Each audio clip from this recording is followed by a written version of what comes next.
South Korea staged its own show of force today, aimed at deterring what it says is another imminent missile launch from the north.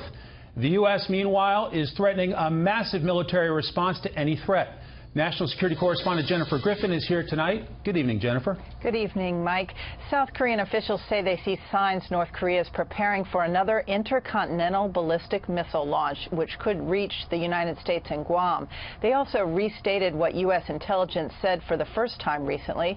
They believe North Korea has miniaturized a nuclear device that can be fitted to a ballistic missile.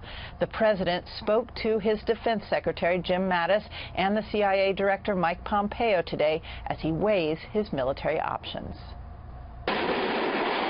Just hours after the U.S. warned it had many military options to deal with North Korea's nuclear program, South Korea began a live-fire exercise involving F-15 fighter jets and fired land-based ballistic missiles into the Sea of Japan. Its mock target, the exact distance to North Korea's nuclear test site.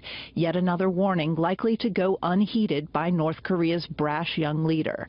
South Korea announced it had strengthened the deployment of the THAAD, a controversial U.S.-made missile defense system. The U.S. launched sniffer planes from Japan to take air samples to test for radioactive particles to determine the size and yield of the bomb. The U.S. Geological Survey put the explosion at a 6.3 magnitude. North Korea's first nuclear test was in 2006. Over the years, each blast has grown more powerful.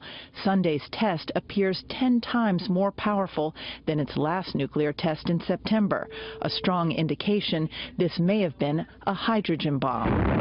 A bomb that is more powerful than what the U.S. dropped in Japan in 1945 to bring an end to World War II. Some say one of North Korea's goals is to drive a wedge between the White House and South Korea to destroy that alliance. But Kim Jong-un, we got to remember that the core goal of his regime is the destruction of the South Korean state. And I'm concerned that when Kim becomes confident in his arsenal, he's going to blackmail the United States to break our mutual defense treaty with South Korea and get our 28,500 servicemen and women off the peninsula so that he can then take over South Korea. Ahead of the test, North Korea released photos of Kim Jong-un inspecting what he claimed to be a thermonuclear weapon small enough to fit on an intercontinental ballistic missile. North Korea's continued belligerence is seen as a blow to China, embarrassing the Chinese president, who was hosting a high-profile summit for Russia, India, South Africa, and Brazil at the time. China said Monday it had made a, quote, stern representation to North Korea over the test. China also carried out emergency radiation testing along its border with North Korea. Saturday marks North Korea's Independence Day. Intelligence experts expect a possible intercontinental ballistic missile launch. Kim always likes to test on anniversaries. Mike? Jennifer Griffin on the North Korea threat. Jen, many thanks.